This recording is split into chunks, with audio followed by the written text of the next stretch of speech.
We have some good news for once. The United Nations Human Rights Council voted Thursday to create an international investigation to look into possible crimes during the 11th day conflict between Israel and militant groups in the Gaza Strip this month. The body voted to establish the inquiry by 24 to 9 vote, with 14 abstentions rather. Grammar was never my friend. The resolution to form the investigation was first brought forth by the Organization of Islamic Cooperation and the Palestinian delegation to the United Nations. The establishment of the probe comes as Israel faces a slew of accusations of war crimes over its punishing aerial and artillery campaign against militants in Gaza, which was launched in response to the launching of thousands of rockets from Hamas and other groups toward southern and central Israel. The fighting led to deaths of more than 250 Palestinians, including 66 children, according to the Palestinian Health Ministry. A dozen Israelis were also killed, including 2 children. Israel's campaign against the militants, which the Israeli military maintained targeted militant infrastructure, devastated the coastal enclave, damaging businesses and leaving thousands of Gazans homeless. Jesus. United Nations High Commander for Human Rights Michelle Bachelet said during the debate over the resolution that while Hamas hit its rocket launchers in civilian areas in the Gaza Strip, Israel still had an obligation to protect Palestinians from its airstrikes and that its actions might constitute war crimes. Damn, that lady is so on the money with that comment. Government buildings, residential homes, and apartments, humanitarian organizations, medical and media facilities were totally or partially destroyed despite Israel's precautions. These attacks may constitute war crimes. Locating military assets in densely populated civilian areas and launching attacks from them was also a violation of international humanitarian law, but the actions of one party did not absolve the other from its obligations. Palestinian civilians have virtually no protection against airstrikes, living in one of the most densely populated areas of the world. I didn't know that. Both sides had rights to defend their citizens, and Palestinians had the right to live safely and freely in their homes, something that they were unable to experience due to the Israeli blockade. These are further comments from her. Israel, which has long maintained that it is the target of bias by the United Nations, panned the investigation as anti-Semitic. Jesus Christ.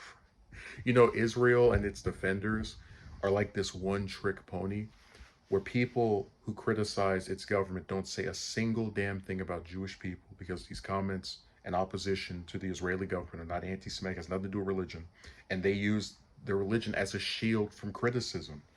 And this isn't just not Israel, but also just a good chunk of U.S. politicians, all kind of other people. Just they don't want to accept legitimate critiques of their nonsense. But let's read what Israel said. This is Israel's ambassador to the UN, Gilad Erdan. He said in a statement, the resolution adopted by the UN Human Rights Council in Geneva calling for establishing a commission of inquiry to investigate Israel is outrageous. This appalling, one-sided, anti-Semitic resolution was effectively predetermined the results of the so-called investigation. Not really. They're saying that both sides are possibly at fault, but that one doesn't absolve the other of being at fault. It ignores the rockets fired at Israeli civilians and equates Israel with Hamas, a terrorist organization. Well, hell, if you guys don't like being equated to a terrorist organization, then don't. Like, Netanyahu came out and said, I want to keep this going, as Hamas was saying it supported the ceasefire, making him sound more like a terrorist than the actual terrorist, thereby legitimizing Hamas and other terrorist organizations worldwide. Like, you guys both fired rockets at each other. They're supposed to say, well, the Hamas fired rockets, and then Israel fired rockets. But those were good rockets. Those were non-terrorist rockets, even though they achieved the same result by killing people and destroying public property. Um, so no explanation on how the resolution is anti-Semitic. It doesn't predetermine the results because they said that it mentions that both sides, acted in a violent manner. Uh, like again, isn't it sad that like I expect trolls on the computer to say things like this? I mean, like these are statewide and international officials, and they act like buffoons when they make their arguments for whatever policy direction they disagree with. But I want to go back to what how do you pronounce her name? Backlit. What she said, and just this sentence, because I think it's very important. I want to make sure that it's highlighted, and I do like to rewatch my own stuff, so I'll just, this is also for a little bit of um, continuity on my part, because I really did like this part. Okay, during the debate, she said the resolution, debate over the resolution, she said that while Hamas had its rockets launchers in civilian areas in the Gaza Strip, Israel still had an obligation to protect Palestinians from its airstrikes, and that its actions might constitute war crimes. So the reason this statement is important is because you have Palestinians living in Israel under the guise of its government, and the government's duty is to protect innocent civilians. Contrary to popular belief among these different clowns on, in the media and on the internet as well, the majority of Palestinians are not part of Hamas, and if you're able to locate Hamas's weaponry in areas populated by civilians, you have a obligation to protect those civilians. But Israel didn't do that because they couldn't care less who dies. That's why over 200 people were murdered.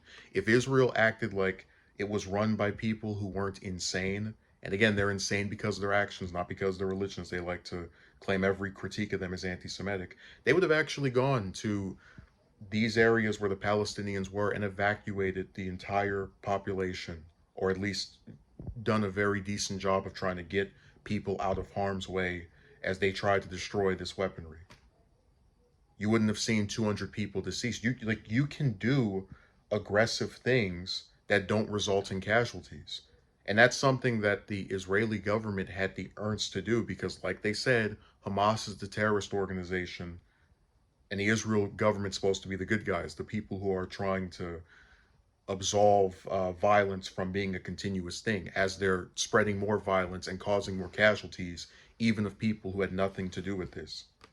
Unless you believe that those 66 children are laying in the ground now and deceased, thanks to Israel's government, were terrorists, which I don't. So this has all been about Israel not caring one iota for the lives of Palestinian civilians.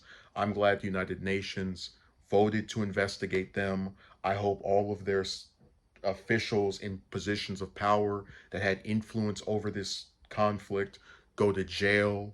But I know that won't happen because these governments are run by clowns.